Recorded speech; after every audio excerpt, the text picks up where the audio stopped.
Alright, so let's talk about silver for a minute.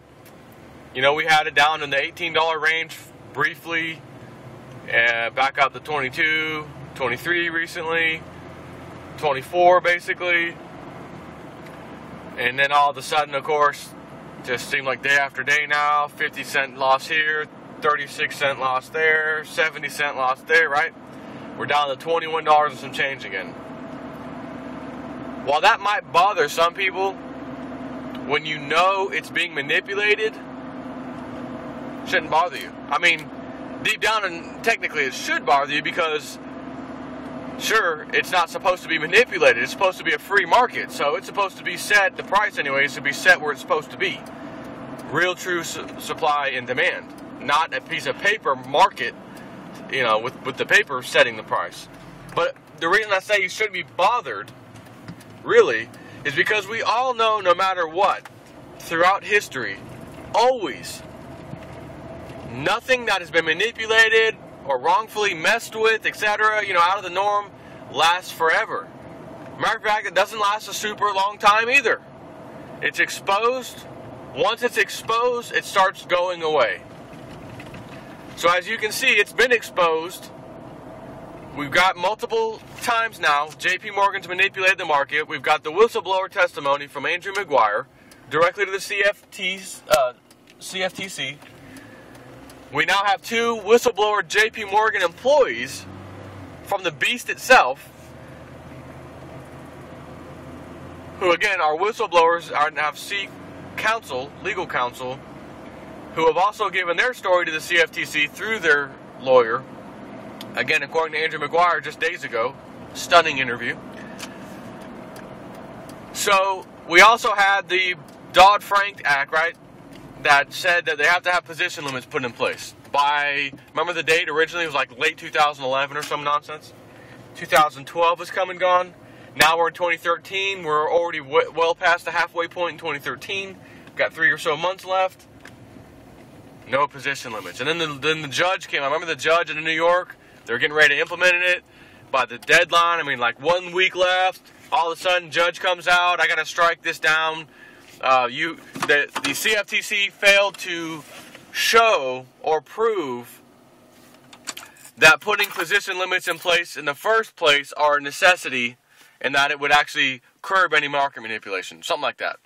So I'm going to bar that action from taking place right now. And to date, there's been no other word on that. Now, number one, when Congress passes a law, it is simple. It is law.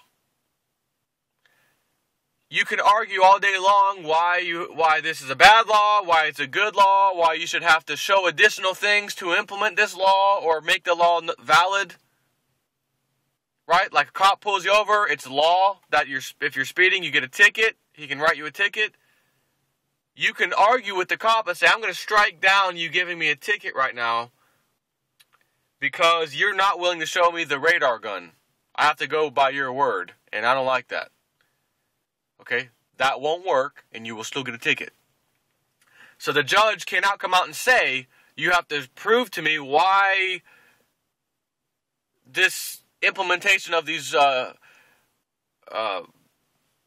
position limit rules would actually do something. No. Excuse me. Honorable.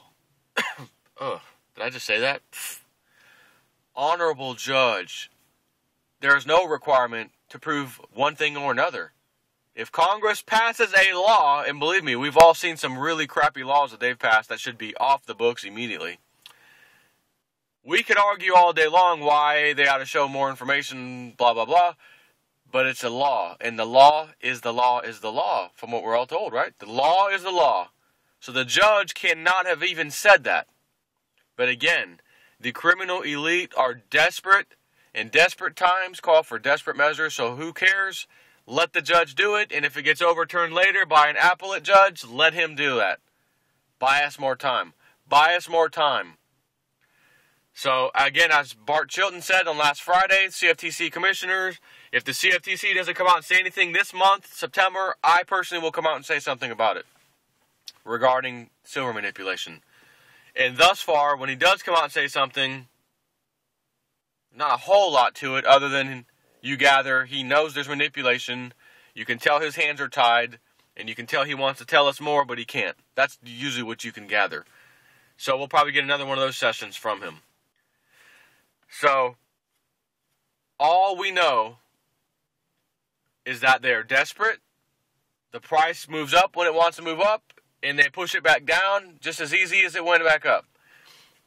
If all manipulation, all things in history like that come to an end, then you can be rest assured this will come to an end. This is nothing more than an epic battle of the truth versus the lies and the despicable shadow government, because our real government has been long gone for a long time.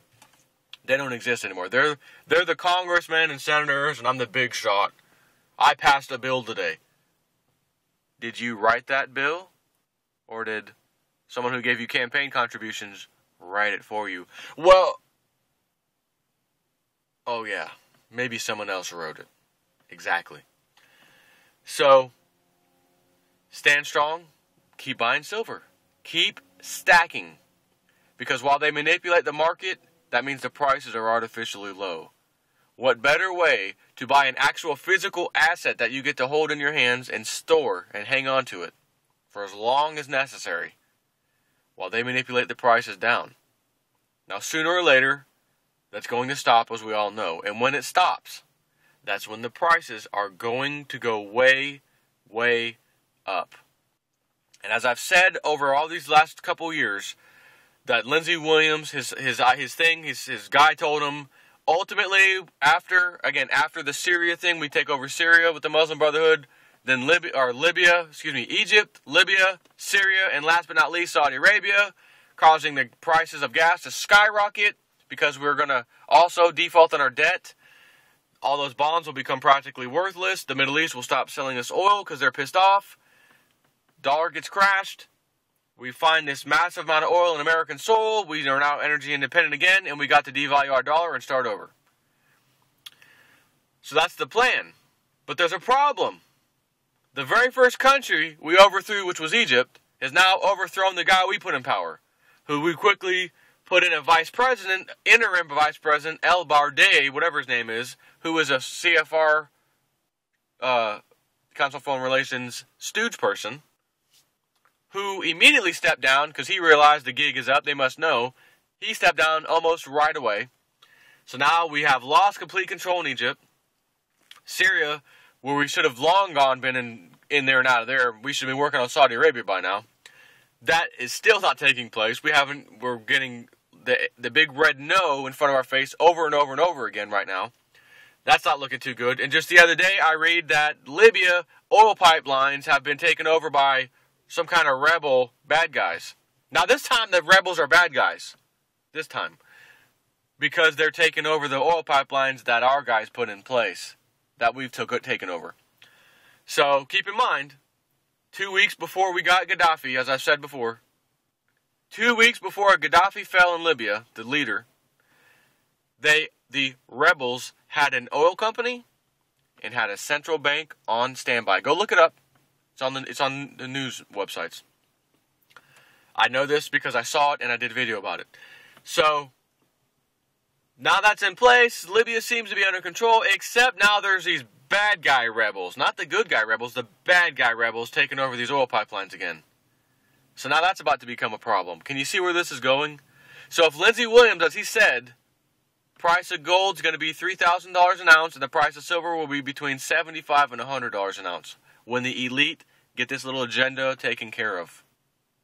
So my thought when that came out, and has always been for the last 2 years, has been, what happens if things don't go the elite's way? Oh, that's where the WebBot stuff come into play.